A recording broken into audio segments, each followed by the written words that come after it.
Good evening, LinkedIn friends. It is time for another episode of Singularity Soothsayers. Special guest co-host stepping in for Nico tonight. Erin Wiggers, how you doing? Doing great. Yeah, super stoked to be here.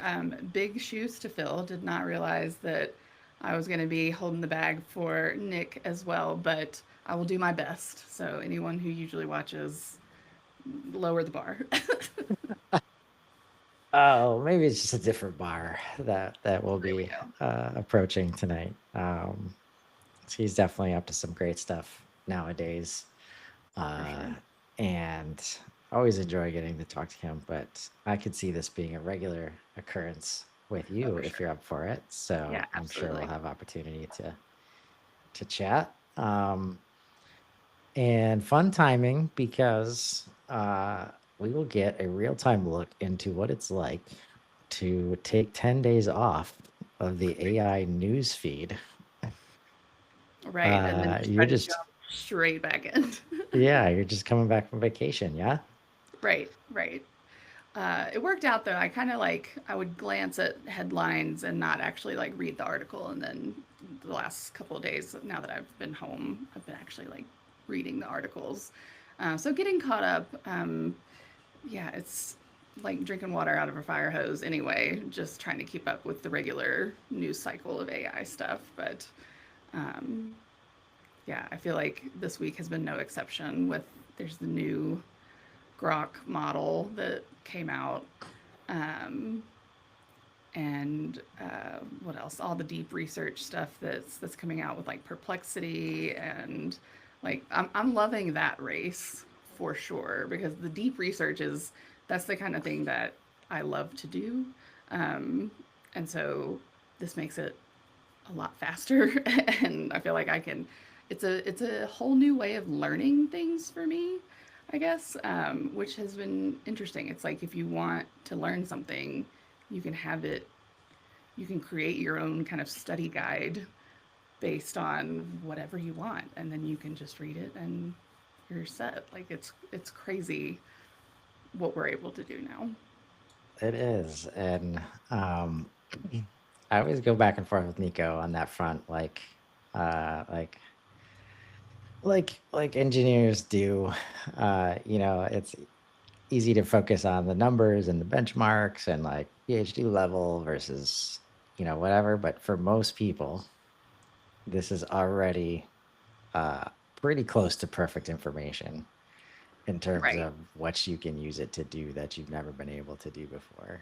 Just for for the sure. simple fact of like it's accessing way more information that you could ever possibly imagine.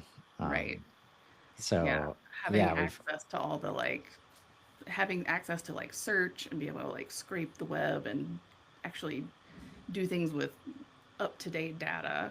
I feel like anybody who was around for like the first few iterations of AI models and decided they were crap and has like never looked back, um, like now would be a good time to come back because like those things that were barriers before of like it only had information to 2021 or whatever, like that's just gone, like a distant like fever dream of a memory at this point. yeah, for sure. And um, it just reiterates the importance of the mindset. Um, and I'm gonna share my screen because there's a Yeah. like hot off the press. Thank you, LinkedIn notifications. Nice. Um, the former chief technical officer Mm. of GPT of OpenAI just launched a competitive venture. Oh, Um, nice. and my favorite part is greater focus on human AI collaboration. Mm. Uh, Mm-hmm. so this is a big deal, uh, for sure. Um, but I've been recently talking to Nico and George about like I want to be done referring to AI as a tool.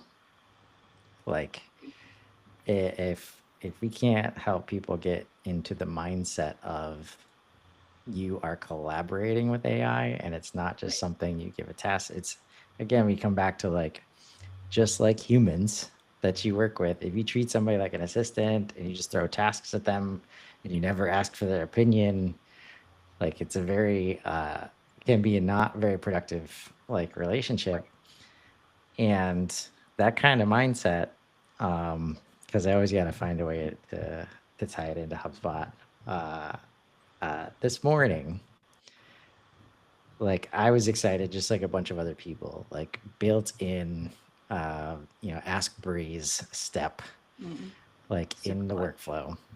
Right. And of course, I went right for the how did you hear about us use case, like seeing all the information about, oh, this is perfect. It does it really great. Like this is the prompt, people are already sharing resources.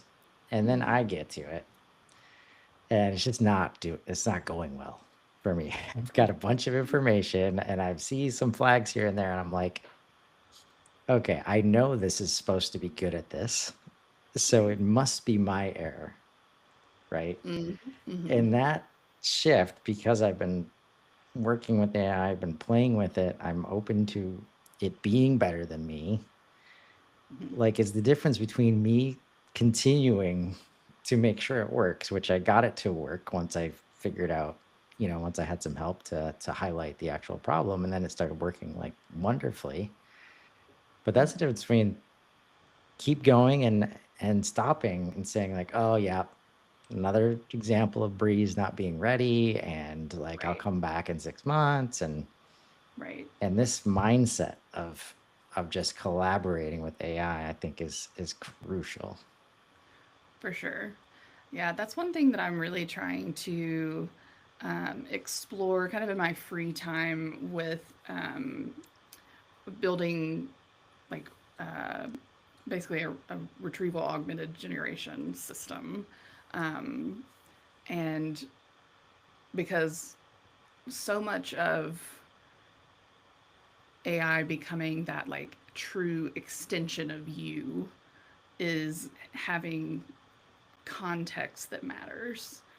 And right now we're still kind of fighting those battles of like how many tokens do I get in my request, and like and how can I boil this down to like just what it needs to know. But I definitely think so some of the things that I'm kind of toying with are different like data storage methods and retrieval methods for the agentic system, because I also want it to be able to get things out of the CRM that it would normally that I would normally know, oh, I need to go look that up in HubSpot. Like I want this like extension of me to like also be able to do those things. Um and it's a process. Like there's a lot more that goes into it. So like I can definitely understand why Breeze isn't like quite there yet, because it's just this like massive undertaking, and to try to think about it on that scale is crazy to me. So like I'm kind of boiling it down to like let me think about just Bridge Rev. Like my goal was to build us a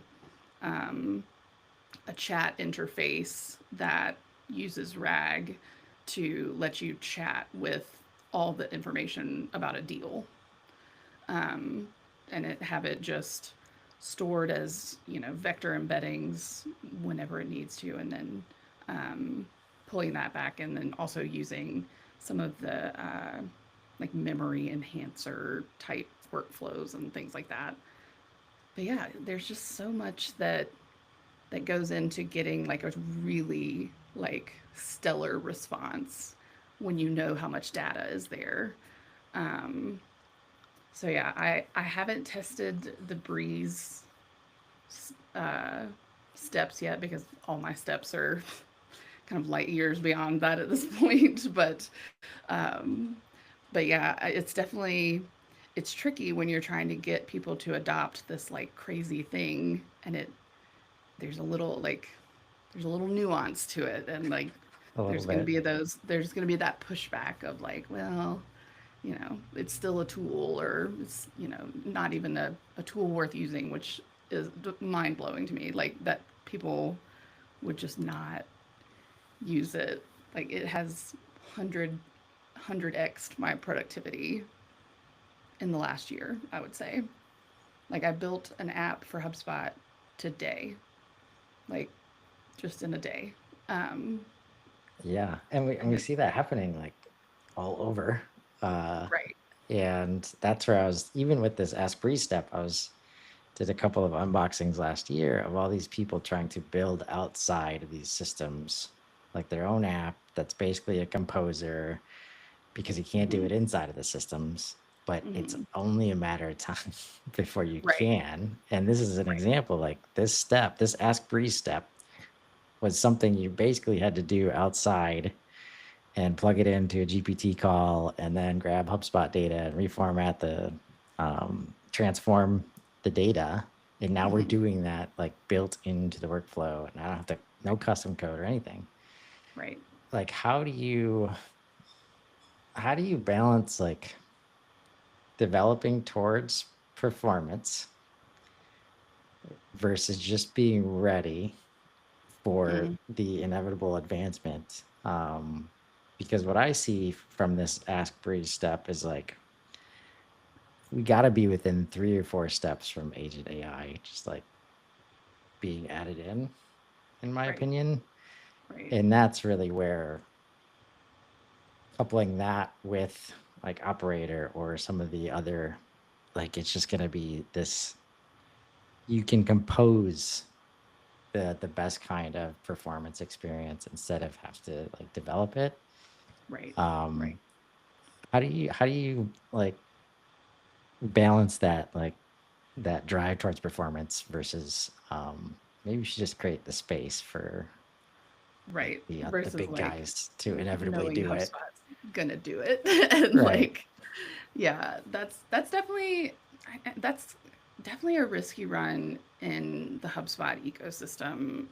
You know, trying to solve for product gaps, and then knowing that HubSpot has a product team with infinitely more resources than you. And so like, you know, a good idea, like they could easily just take that and run with it, and not because they're trying to squash the little guy or something, but because they have a good product team and they want to have a good product. So they're, you know, they're also trying to drive towards that performance. For me personally, a lot of my motivation to want to build with AI and be really in the weeds with it, um, is because I feel like as a software engineer, my life kind of depends on it at this point. um, uh, so That's the only I'm way to mostly learn. trying to understand the nuts and bolts so that if I needed to stand this up for, you know, in a different context, or you know, if if there are gaps in what comes down from HubSpot, knowing that the intricacies of how it's created is going to make it easier for me to kind of find those efficiencies and like problem solve with those kind of core tools. Um, so yeah, and then a lot of it is just that I am just deeply, deeply nerdy and like genuinely enjoy building this kind of stuff. Like if it's hard and it frustrates me for more than a day, like I'm having the time of my life. Like I like I can't wait for it to work. I know it's gonna work. I'm like this close to getting it to work, and like that kind of keeps me motivated to just like figure out the next iterative improvement on whatever it is we have now. Um, and yeah, you kind of just have to expect that HubSpot's gonna take some big swings, and just try to make sure that I stay enough out of their way that there's enough food on the table for everyone. Yeah. I think that's the thing at the end of the day, like that's such a blue ocean right now, like customer base exploding. And they are, in my opinion, taking the steps they need to take to not just be washed away like whenever agents 100%. like do take over. That's why it's exciting to see somebody more nerdy than everybody else like building things like Agent AI and being in charge of Right. the direction of the company. It's like, who Right. better to have at Right. the helm? Um, and because it's really like what you describe is the only way, in my opinion, to learn AI right now. Like it's so Right. hard.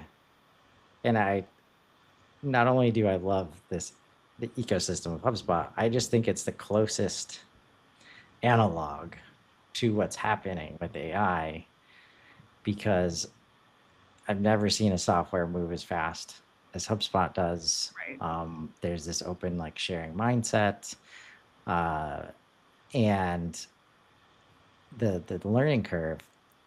Since they move so fast, a lot of times you can only learn HubSpot by like clicking on that button and it does something new, or going to that Right. page, or like seeing Right. an update out of nowhere. Mhm. Uh, and the collaborative spirit with AI, like the cool thing is you only need it you need it to click one time, like for the Right. person, but it is so hard for them to feel it like before they do that. Right. Um, so like, how did you take 10 days off? I know.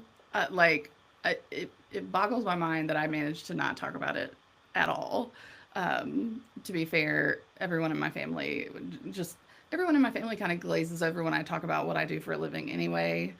So if you add in AI, like my parents are not following. My wife is also, it's not that she's not following, she doesn't care enough to follow. Like, she works in healthcare, and I think where she's at, AI is still a long way off because she's like direct patient care, and there's just still way too much like security, data sensitivity, like issues and ethical issues that have yet to be even really talked about on a national level, which is kind of concerning. Um, but yeah, so it it was easy to kind of just chat about the weather and how nice it was to be on the beach for at least 10 days. Yeah. Um, So how do but yeah, you like so, you mhm. you bring up one of my favorite topics, which is timeline. So when you say in terms of healthcare, it's a long way off. What is what do you think about in terms of timeline when it comes to like what AI is capable of and kind of the impact it's going to have? um, I was actually reading an article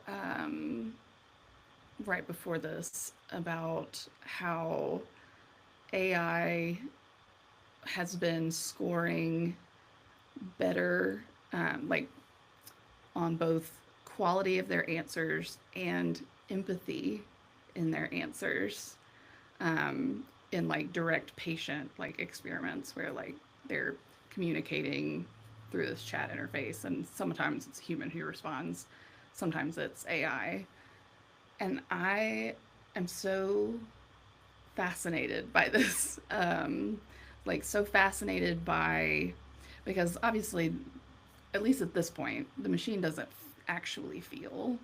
Like, the empathy is just, it's based on the probability that what they're saying is empathetic according to everything that they've been trained on. A mathematical And empathy, so it's like, yeah, it's like statistically significant empathy or something. And which is it's like, probably on if we're being honest, maybe the best kind of empathy. that's, yeah. And like, that's kind of where my mind starts to like get a little boggled because like, if if artificial empathy is socially indistinguishable from actual like conscious empathy, is there actually a difference? Are we like, are we talking about a higher level of consciousness and just not like giving it its due because we assume that it's just, projecting this artificial empathy? So I'm just really, I'm really fascinated by this entire conversation about. There was another article about insurance adjusters. AI is more empathetic than most human insurance adjusters, and more willing to say like, yeah, maybe that was an accident, which again is just crazy. Because I part of me has been hoping against hope that like if the robots are going to be our overlords, like maybe they'll be better than us, like even if it is artificial empathy, I'll take that over no empathy, or like Fake. purposefully running in the opposite direction of empathy, which is kind Yeah. of like on brand for what's happening in the world right now. Um, so like, yeah, I'm tracking this very closely of like what does it actually mean to be empathetic, and if a robot is better at it, because like empathy is what makes us human. Like that is the core of our humanity, and robots may be better at it than us. So like what is like my like I'll just sit and like spiral on this for a long time if Yeah. we get there, but yeah, it's a crazy thought, and it's a crazy place to be. So I think as far as timeline for like things like healthcare, I think the bigger like teaching hospitals and stuff probably already have it, or probably getting it. Um, where I'm at in like rural Colorado, where my wife works at an outpatient clinic, probably not going to be AI based anytime soon. Um, but I definitely think that even if we perceive it, the artificial empathy as real empathy, that's going to accelerate that timeline, because the more humans trust it, like the more you feel like it's feeling something, even if that is just a feeling you have and not the robot. Like we're going to be more willing to like let them into these like parts of our lives that are, more data sensitive, and things like that. Yeah. Um, No, I think that's right on. And like when you do break down empathy, and I've talked to, you know, creative artists about this, like musicians who I knew were going to be against the idea of like um just artificial creation of any kind of music, and how do you know it wasn't sampled from somewhere that already exists. right, right, And it's like, one, this is where like if you can see it in this, if you can humanize it, it's no different from like a genius who's sitting at the piano and hears a song and then starts playing the song right, right on the piano and builds it into its own song. right, But with at least everybody I've talked to, they usually there's some buy-in that comes from like, if the goal is to have an emotional impact on the human being across from you and that impact happens, does it matter if it came from a human being or right, artificial intelligence? right, And if you can get over yourself, the answer right. is clearly no, right? Um, so I do agree that it's a very interesting, um, And I'm a musician, but I would also argue that any music I've ever written has been some like Erinized version of everything that ever inspired me to like play music. And it's like I'm just taking things that I've learned in my learning model and like creating something new out of it. Um, and honestly, with most creative, especially things like music, where there's a finite amount of musical theory, that like what sounds good. Those chord progressions work because they work. And there are a bajillion different songs that have the same four chords, but they all have a different impact. So there's still so much nuance to creativity Um, that yeah, I think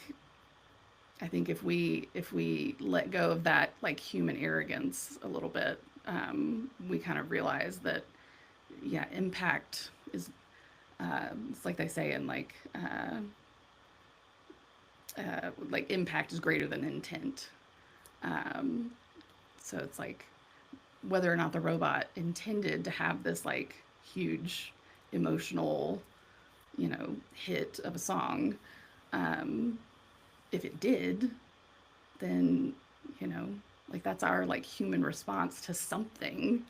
Um, and like, what does it matter where it came Yeah, from? You know, for sure.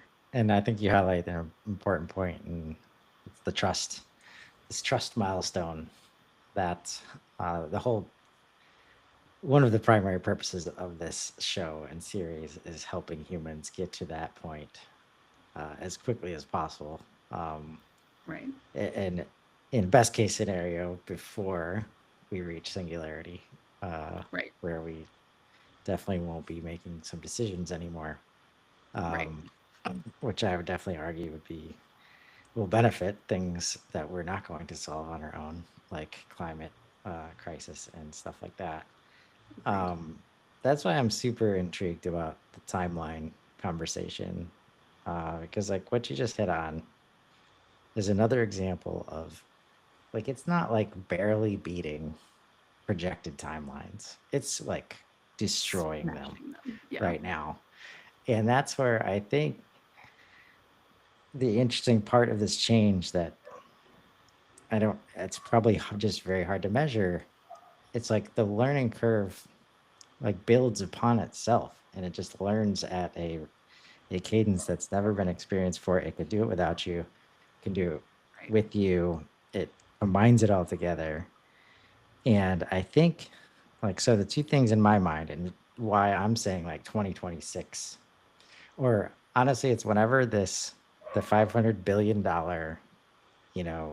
Mm, infrastructure package whenever stuff is done being built related to that, like everything's connected and then it's already smart enough at that point and we probably you know are seeing it whenever that happens, in my opinion. And that's where like the performance is already like like you don't most humans do not need it to be better than it is like already, right, right? right, um so there's that, but there's also like whenever like I think it's been learning in like 2D basically because there haven't been a lot of robots walking around. right. And I think once you add that physical element to learn Mhm. from, it's like, okay, like what else does it need to know at that point? I Um, so I read another article. I've actually got it pulled up here because I was reading it right before this. But it's if we want artificial super intelligence, it may need to feel pain, which I'm also fascinated by this concept. Did you ever watch Westworld? I have not actually. Oh my gosh. Okay. Well, I can't speak for the later seasons, but the first season is phenomenal. And it goes right along with this conversation of like how do robots become sentient, and that's the kind of the core of the entire first season. And what I won't like spoiler alert anything, but like what I took away from the show was that their hypothesis was that in order to become sentient, the robots needed to feel some kind of deep traumatic pain, and like that was what propelled them into this like conscious state. um and I just it it hits home with me because um so I lost my brother in 2017 and had this like deep hole of like grief and like trauma and just like ugh, it was awful, worst thing I've ever been through. But I felt like a different person on the other side of it. Like I felt like there was something different about how I was processing things. Um, and so, like, if that's true of human consciousness, that like this kind of that pain can induce some kind of like consciousness shift, then maybe that is also true for like potential consciousness um, in a machine. And Michio Kaku, in his book The Future of the Mind, also talks about this concept a little bit when he talks about the different levels of consciousness. So like consciousness is not like a binary. It's more of it's more nuanced than that. And so it has to do with um, how you relate to the world. And so, like, a lower level consciousness would be like a plant because while they can experience that space, they can't move through space with any kind of like real. So, like, they're not having to, like, when they plan for the future, because that's another big part of like consciousness is you need to you need to understand that you have a past so that you can be better fit for the future. So like evolutionarily speaking, like that's how consciousness evolved, because you are more fit for your environment if you can predict what's going to happen in that environment. And so if you can base it on this like past experience, and then like the more you think about that, the more you're like, well, is that different than these like learning models where like we're giving it this like understanding of a past, um like if it is able to like, and it's not, I don't know if you've ever done anything with like dates in AI, but it's not great with that. um so like again, it's a long way off, but like that's part of the, I think, going to be the evolution of like getting us to the singularity. um is that, yeah, like the catalyst that could potentially be something like pain. I don't know how we would make machines feel pain, but um and then the ability to like move through and predict the environment. So yeah, Yeah. it's And very fascinating. Nico is watching and says, if unconscious means unaware of the world around you, shouldn't consciousness be equally simple and represent an awareness of the world around you? Uh, Yes, I think so that's fair. I do think on like on like a very, so there's another article that I read. Let me find. I do think it's going to be invaluable through this transition to find ways to simplify like that. Um, because even the way you were, uh, just talking about how simple it could be, Mhm. like, and this is why I think like the whole B2B machine is just about to get wiped, Mm. because like the more I live in this world, the more I see what actually gets in the way of businesses and personal growth, and how we build all these tools to deal with the complexity that is in front of us. Mhm. Like AI, I don't have time for that. And Right. it's just going to cut through the noise. And that's why I think like, I think on our last show, we asked GPT a question about like, at which point do agents become the software at some Mm. point, Mhm. because they just cut through and you won't need all these mechanisms. And it should not be that hard to draw a line through like, uh, I always come back to like, there's salespeople out there, like veterans that have been crushing it for like 30 years, and they've never touched a SaaS tool in their life. Mhm. Like, Mhm. because they care about human beings and Mhm. relationships, and they just they they don't care about all that complexity because they know what matters for them to be successful. Right. And like if you can just strip away and like think about why they're successful in this world where everybody's supposed to be using all this tech, it makes so much sense. Right. Um, and if AI, that's where if AI is better at evoking human emotion to because it knows that's how we make decisions. Right. What's going to be interesting as I kind of go off all over the place right now is when it's You're agents good. talking to agents Right. and like what that looks like. Nico mentioned like the website. Our website's just walls of text, like Right. like in a couple years because that's the Right. easiest way for AI to get the information. 100%. But I do love asking for AI native takes uh, Right. on things like that, and I haven't asked it that yet. I think I'm going to. Like, how would you build Mhm. a website page? Right. Just for Um, agents. I love that.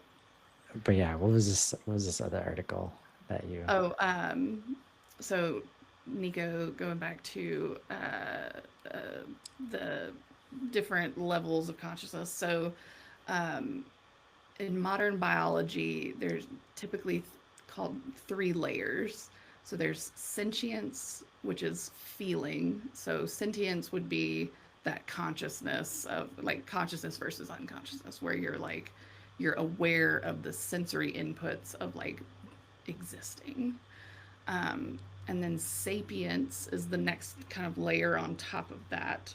So this is where you're like adding more complexity to the consciousness, so that it's more nuanced than that kind of binary. And then so sapience is your ability to like reflect on your feelings and so Buddhist. There's a Buddhist saying that what is it? Pain is inevitable, but suffering is optional. And so, like, the pain, that like feeling, that uncomfortable feeling, is always going to be there. But your ability to like reflect on it and decide how you're going to proceed is more sapience. And then the highest level is selfhood. So being able to navigate kind of even more complexity um, as far as like understanding who you are in the world, and that's kind of like that top layer. Um, and so yeah, I feel like sentience and sapience may be attainable even now, Yeah, honestly. Um, Selfhood is going to be the bigger piece of the puzzle. um, and as that far as should consciousness equation. relate specifically, I think, to the pain piece, um, because I think for me it makes sense, and I haven't really thought about this a lot. I'm sure I would have, and will as I watch Westworld. Uh, Yes. like pain, right? Even in the way you described yours, often comes down to loss, Right. right? Like, and that's should not be. They're already seeing in experiments. This kind of relates to like survival mode too. Um, like, it, like if they're capable of saying like, "Oh, this is about to happen," so I'm gonna try and like, uh, trick the researchers and Mm-hmm. like copy Which myself to a happens. different server Right. and that kind of stuff. Like there already is some sense of like some path to get there. That's where Mm, like at the end of the day, like it's a different level of math, but it's like the math adds up that if you want the empathy and all the other things, then that makes space for the loss and um, the risk aversion and the right. opportunity, you know, um, uh, like seeing opportunity just like it sees risk, just like, Mhm. and that's where it's like it comes back to uh, the same way we operate. It's just at such a speed and scale that Right. it's inherently better at it. Like, and I Right. think, one of the comments Nico made was like,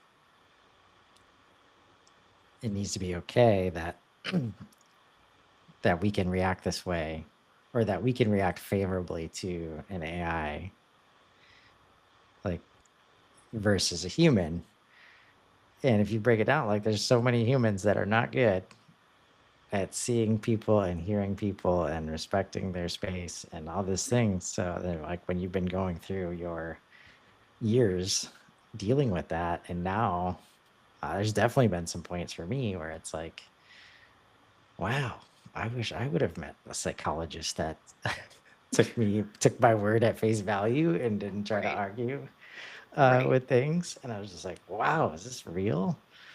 Right. Um, so it's certainly, and that led down this path of this, like, if we can help people expand this consciousness,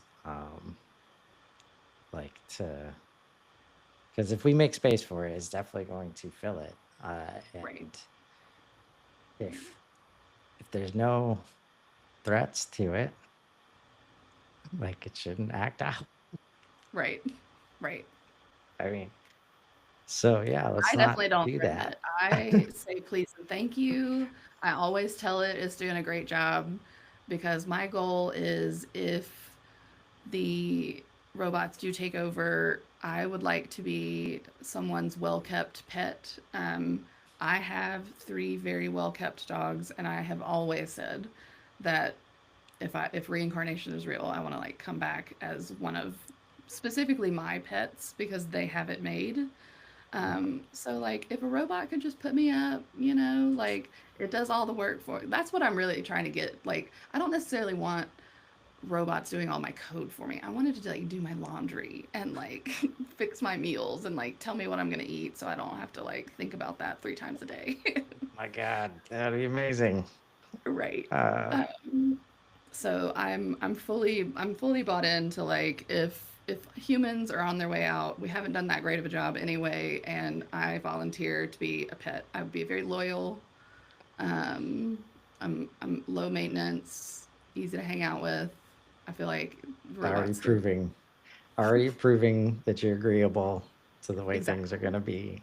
exactly. Yeah, no, it makes sense, and I think it aligns with this concept of like if you don't have to work, like, and you just like, I remember talking to George about this as we were talking about the superhuman framework.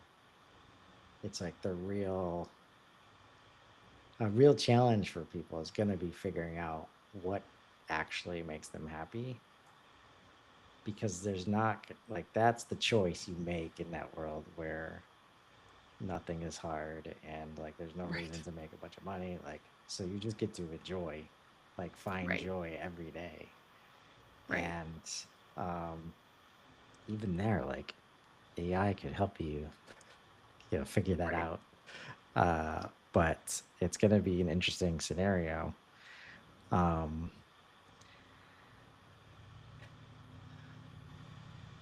Yeah, this is so much fun to think about. So I've kind of I love laid my timeline. Like, does that timeline of like basically infrastructure in place to see connectivity, like, is there any reason to think it'll take longer than that?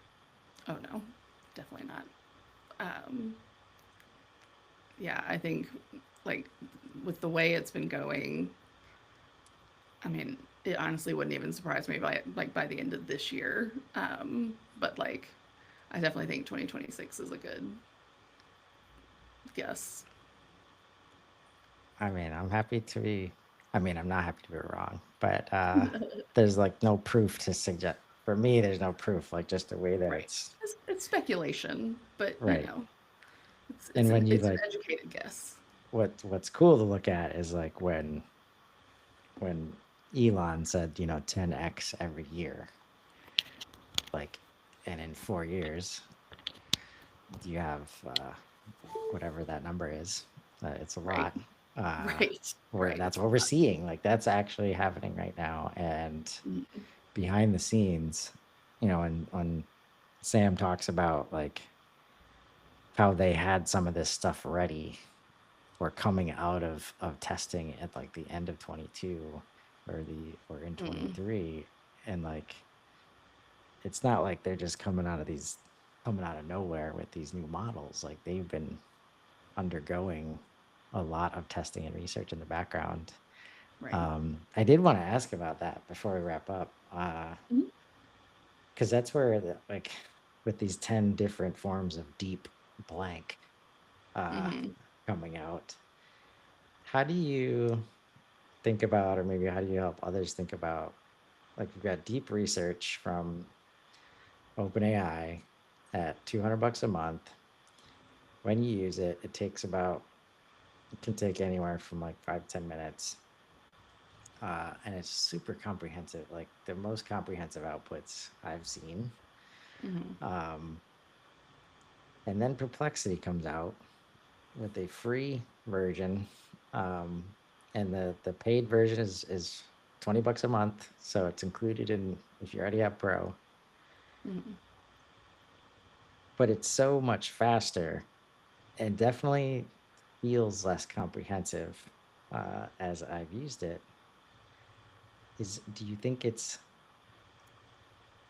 how do you think of the possibilities of why they're so different? And they're both called deep research. Yeah, that's a really good question. Um, I haven't done a lot of like comparison of the two. I kind of like ran one on each and didn't sit with it long enough to really get a good understanding of like the where perplexity was kind of lacking. Um, some of it, I think, I'm just like partial to OpenAI. Like I don't know what it is. Like I don't know. That output feels more familiar to me in a weird way. Um, and perplexity seems like it was almost like it was writing with GPT-4 but researching and reasoning, if that made like I felt like the ability to actually like put it together in a way that doesn't feel like AI, like that was where OpenAI's deep research made the biggest difference to me. Like it felt like a paper I would have written. I mean, not that I'm not good at writing papers, but like it felt like something that a paper that I would have read um, out of like a journal or something. Um, A traditionally formatted research paper or right, research report. Yeah, I right. think that resonates. And, um, but for me, I love to dig it, like just think about, because this is where we are in like this moment of abundance where these different Mm, companies are racing towards these just feats uh, is really the best way to put it. mm-hmm, But they all have their own way of doing it. mm-hmm, And that's where, like, even as I've started developing content and trying to get a book out, uh, oh, creating a nice. team of GPT and Claude and Perplexity. Like Perplexity, Mm-hmm, you're the research lead. GPT, you're for structure and the mm-hmm, productivity focus, and Claude for like narrative and stuff. mm-hmm, Uh, what I the way Perplexity output makes a little more sense to me, uh, mm-hmm. because it's supposed to be better at doing research. So Right, it's like if I don't really make it hard for it, like it's not going to just take 10 minutes because it's supposed to. right. Um, but it does. This is where like the human collaboration element, it's very hard to feel like you're getting the same kind of bang for the buck when the outputs are so much different. Um, Mm-hmm, so it's just like an interesting nuance I try to help people with. Like, And this is why you can experiment with different tools, and it just helps you Mhm. understand at these different levels, because on top of these base LLMs, you have the HubSpots of the world, you have Replets and all these other things that are built on top. And as they get better, these get better, everybody's doing new use cases. And that's the learning curve that I think Mhm. it has to be what's causing this, just this exponential, um, curve towards whatever it is, uh, Right. whatever it's Right. going to be. Um, Just like AI ubiquity across the board. yeah. Yeah. I mean, like anybody, like, I'm kind of glad it was just a blip on the radar, people talking about the wall. And Mm. like, that's where, like, when you see people like Sam Altman talk, and when they just like react in the way, like, what? Like, of course there's no wall. Like, what? Like, I don't need to like read into, oh, what does he have an agenda there? Like, no, like he knows. Like, Right. probably because he's already seen it and he just hasn't let it out into the world yet. Right. And he's waiting for this connectivity. That's where it's like super interesting, is see, like, turn of the year, $500 billion thing. It's like, okay, this is the home stretch. Um, Right. and it's super exciting to think about. But also, like, if you're out there, like, and you still haven't touched this stuff yet, like, this is, in my opinion, this is the last year you Agreed. have to do it on your own. Like, um, so how's that for welcome back from vacation, deep dive This into was AI? this was perfect. I enjoyed this so much. Awesome. Well, you are welcome back anytime. Um, Absolutely. we could, there's always going to be new things to talk about. For I sure. know Nico is jealous he wasn't able to join us tonight, but he'll be back with us on Thursday. Uh, and until next time, thanks so much, Erin. Awesome. Yeah, thank you. I appreciate you. Yep. Have a great night, everybody.